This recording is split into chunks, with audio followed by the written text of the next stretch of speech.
세상에 저 같은 일을 겪은 사람들이 있을까요? 저는 그 사람들을 법으로 처벌했지만 시간이 흘러도 분이 풀리지 않아 이렇게 세상에 알리려고 글을 쓰게 되었습니다. 저는 드라마나 뉴스에나 나올 법한 엄청난 일을 겪었던 얘기를 해보려고 합니다. 지금도 지옥 같았던 그곳에서 어떻게 빠져나왔는지 생각해보면 기억이 거의 없습니다. 정신적인 충격이 너무 커서 병원에서 치료를 받았는데 저 같은 경우를 단기 기억상실증이라고 하더군요. 시간이 가면서 안정이 되면서 그 기억들을 떠올릴 수도 있다고 했는데 정말 시간이 흐를수록 가끔 조금씩 그 기억들이 생각나기 시작했어요. 제가 이런 엄청난 일을 겪게 된 것은 바로 결혼을 하면서입니다. 이 일을 겪으면서 결혼을 한 걸 후회하고 후회했습니다.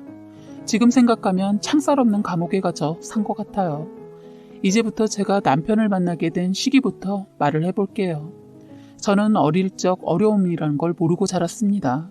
그렇다고 아주 잘 사는 집은 아니었어요. 아버지가 자그마한 공장을 하고 계셨는데 자금난 때문에 부도가 나면서 저희는 하루아침에 알거지가 돼서 친할머니 집으로 들어가게 되었습니다. 그런데 아버지가 어려움을 닥쳤을 때 어느 누구도 도와주지 않았고 단 한 사람도 도움을 받을 수가 없었어요. 친척들도 저희가 잘 살 때는 집에 문턱이 닳도록 들락거리더니 아버지의 사업이 기울어지면서 망하자 연락을 뚝 끊어버리더군요. 참 사람들이 그렇더라고요. 아버지가 워낙 퍼주는 분이라 주변에 사람들이 많았는데 막상 어려움에 처해 있을 때는 아버지 주변에 정말 아무도 없었어요. 그렇게 아버지는 자책을 하고 집에 거의 들어오지 않았고 엄마는 시부모님과 살지 않다가 합가를 하자 할머니도 있을 때는 할머니이고 시어머니였던 것 같아요. 돈이 없고 힘든 엄마 신세가 되니까 저희들이 있는 데에서도 대놓고 무시하고 함부로 말하고 막대하셨어요. 아버지의 사업이 망하게 된 것이 다 엄마 책임이냐? 허구한 날 엄마에게 욕만 안 했지 막말에 원망까지 책임을 물으셨지요. 엄마는 그냥 생활비 타서 생활한 죄밖에 없는데도 살림을 못해서 망하고 돈 한 푼도 없어서 시댁에까지 들어와 산다고 어찌나 갈구던지 그때만 생각하면 지금도 눈물이 날 정도로 엄마가 참 불쌍해요. 엄마가 그때 그런 멸시를 당하고도 참고 버티셨던 건 학업에 소홀해하지 않고 공부를 잘하는 저희 둘 때문이었습니다. 저희는 그런 엄마에게 나중에 더 효도하고 싶어서 잠도 쪼개가며 정말 열심히 공부했네요. 그런데 없던 살림이 더 기울어가고 생각지도 못한 아버지의 사고 때문에 저는 어쩔 수 없이 공부를 포기해야만 했어요. 아버지는 자신을 자책하고 술에 찌들어 사셨는데 술에 취해 횡단보도를 건너던 중 차에 치여서 그만 사고를 당해 장애를 안게 되었어요. 엎친 데 덮친 격이어서 할머니는 더 이상 저희 가족을 건사 못하겠다고 저희를 냉정하게 집 밖으로 쫓아냈어요. 다행히 엄마는 아버지의 보상금으로 방 한 칸 달린 가게 하나를 얻을 수 있었습니다. 저희는 그렇게 자그마한 방 하나 있는 가게에서 넷이서 생활을 했어요.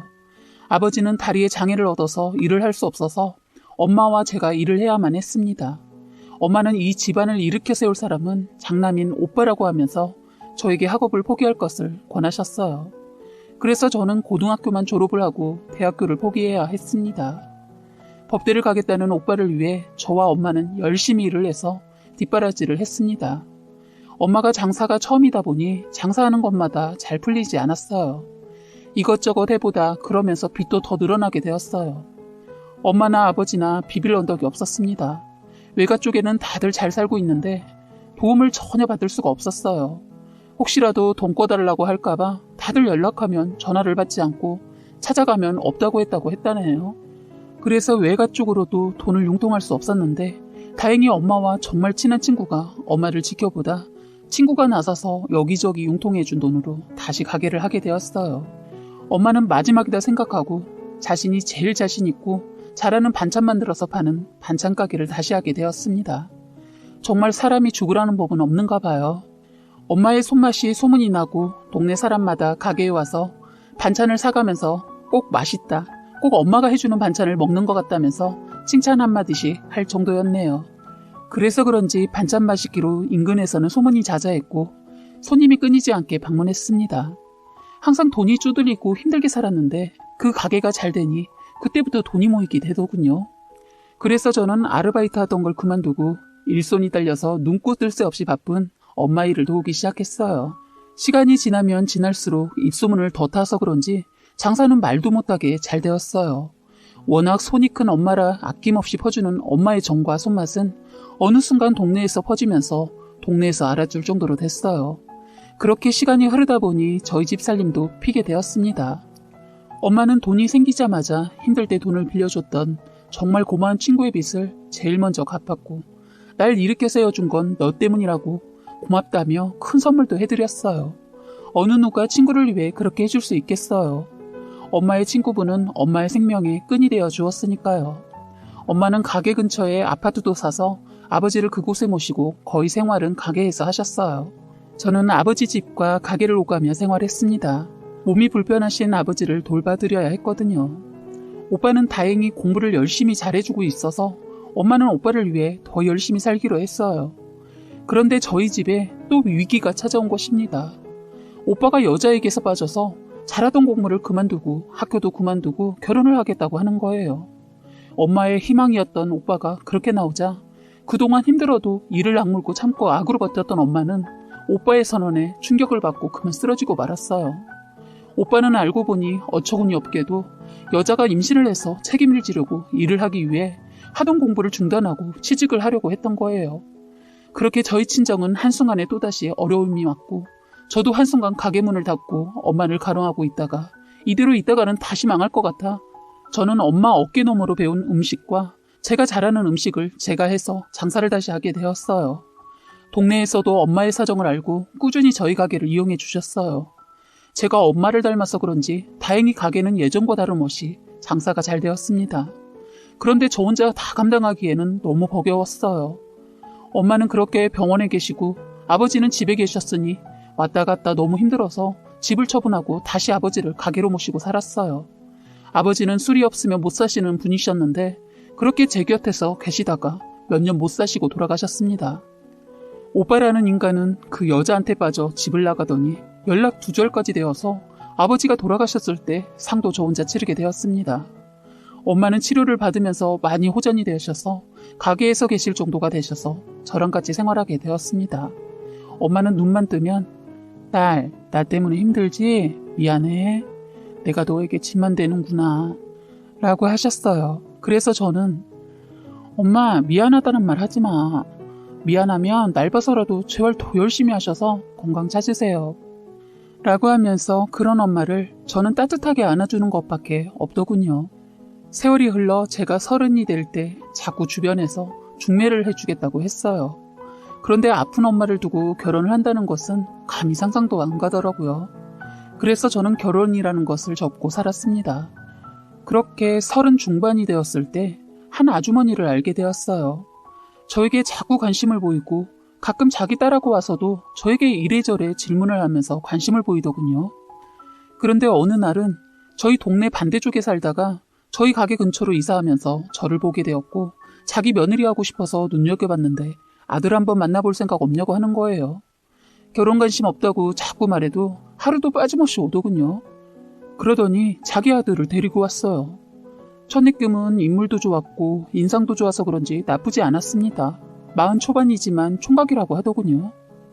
그 아주머니는 자기 아들이 결혼을 접고 혼자 산다고 해서 속이 터졌는데 마침 시장에 왔다가 우연히 제가 결혼도 하지 않고 엄마를 돌보면서 살고 있다고 효녀상이라도 줘야 하는 거 아니냐며 말하는 상인들의 말을 우연히 들으면서 욕심이 나서 남자 엄마가 나서서 이렇게 중매를 서게 되었다고 하는 겁니다. 저희는 그렇게 인연이 되어서 석 달을 고민하다 사귀기로 하고 지냈어요. 혼자 살고 있다는 곳에 챙겨주려고 왔다 갔다 하다 보니 정도 들고 그러면서 결혼까지 하게 되었습니다.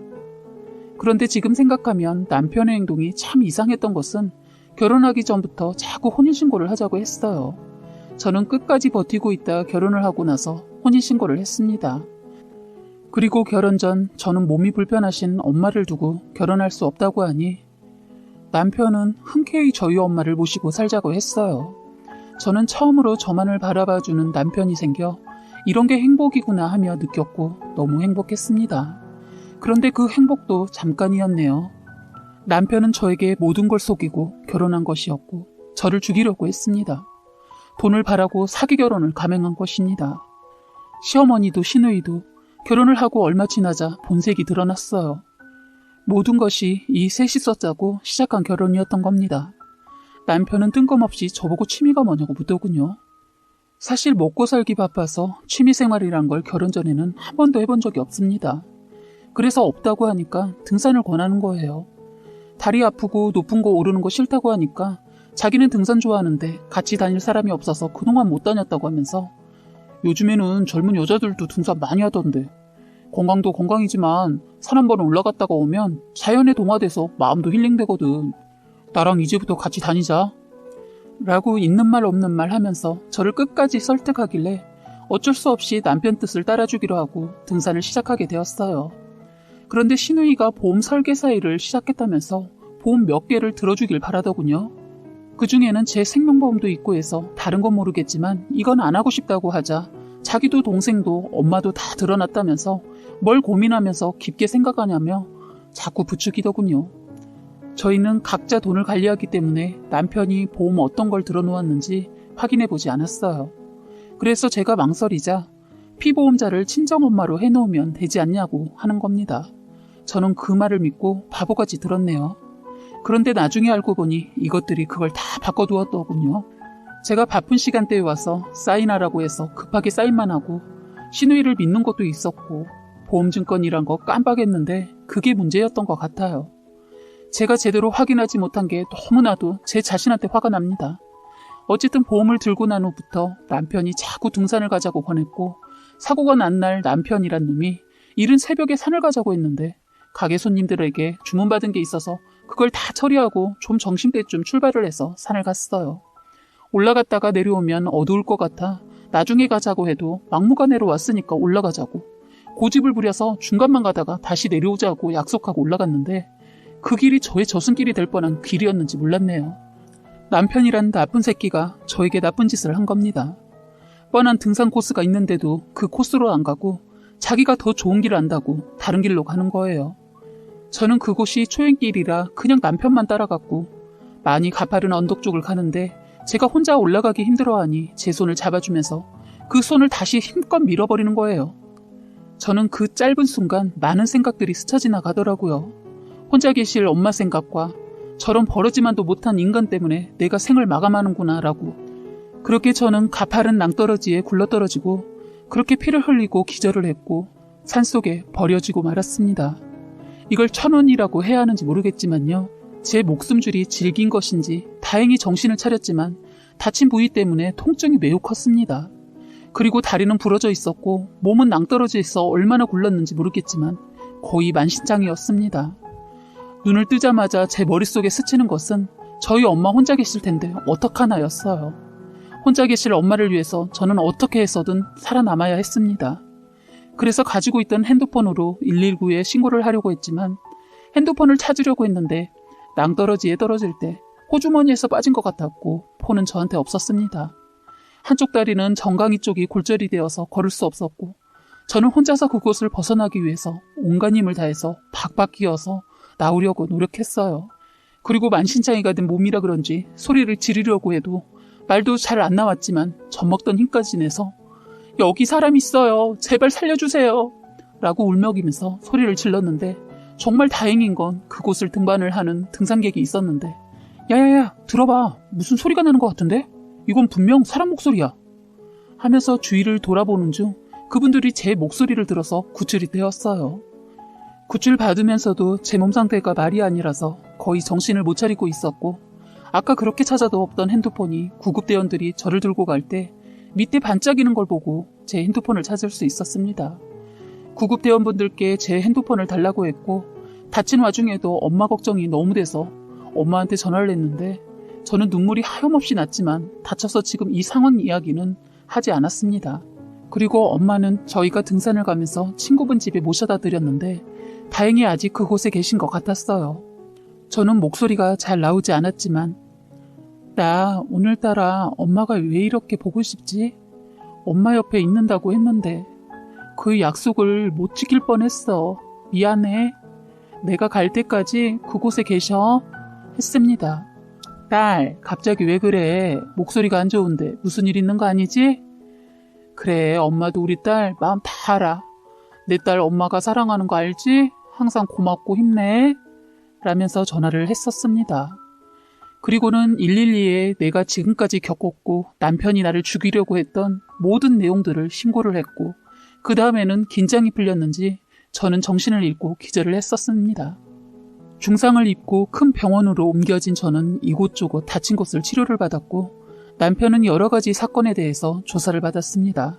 그리고 저는 저를 죽이려고 했던 남편에게 복수를 하려고 한국에서 유명한 로펌의 변호사까지 썼고 경찰 조사 결과 남편의 사악하고 추악한 범죄 사실이 완전히 드러나게 되었어요. 남편과 시누이 그리고 시어머니의 문자 내용 중 범죄 정황들이 모두 나타나게 된 것이지요. 저를 죽여서 보험금을 타먹으려고 했던 악마 같은 시누이는 보험 사기로 감옥에 가게 되었고 시어머니도 공범에 처벌받고 그 버러지만도 못한 쓰레기 같은 놈도 살인 미수로 감옥에 쳐넣었어요. 저는 결혼할 때에는 남편이 범죄자였다는 사실을 전혀 모르고 있었지만 남편은 특수폭행, 사기 등의 전과가 여러 가지 건이 있었습니다. 제가 의뢰했던 변호사에게 듣기로는 재질이 상당히 안 좋아서 징역 30년을 선고하고 40년간 전자발찌 부착을 명령했기 때문에 몇십 년간은 밖에 못 나올 거고 한동안 감방에서 콩밥 많이 먹을 거라고 하더라고요. 저는 이렇게 해서 그들에게서 벗어날 수 있었습니다. 지금도 그때를 생각하면 치가 떨리고 무서워요. 지금은 그때 다쳤던 상처들과 제 마음도 어느 정도 안정도되고 가게도 한동안 쉬다가 다시 일을 하고 있어요. 동네에는 제가 겪었던 일들이 다 소문이 나서 그런지 대려 소문 때문에 더 보호받고 있는 기분이에요. 이제는 주변에서 다들 저의 안부를 묻고 지켜주세요. 따뜻한 이웃의 손길을 받으면서 엄마랑 행복하게 살고 있습니다. 마지막으로 이 사건의 정확한 내막은 남편이 저에 대해 먼저 알았다는 겁니다. 동네 소문으로 저를 익히 먼저 알고 자기 엄마를 접근하게 시켰다네요. 그래서 버러지 같은 남편을 비롯해서 시어머니, 시누이가 저를 타깃으로 정한 것은 그 이유가 아픈 저희 엄마와 저 우리 둘의 보험금을 노린 것이었다네요. 남편은 주식으로 시어머니 재산에 시누이 재산까지 다 투자하게 만들어서 다 날리자 자기 엄마랑 누나 꼬셔서 저를 상대로 살인을 계획했다고 합니다. 시어머니도 여기저기 끌어다 투자해서 하루아침에 빚쟁이에 알거지되고 시누이도 이혼당하자 동생의 말에 솔깃해서 범죄에 합류하게 되었다고 합니다. 정말 저는 무슨 호러 영화에나 나올 법한 일을 겪었는데 정말 너무 끔찍한 세상 아닙니까?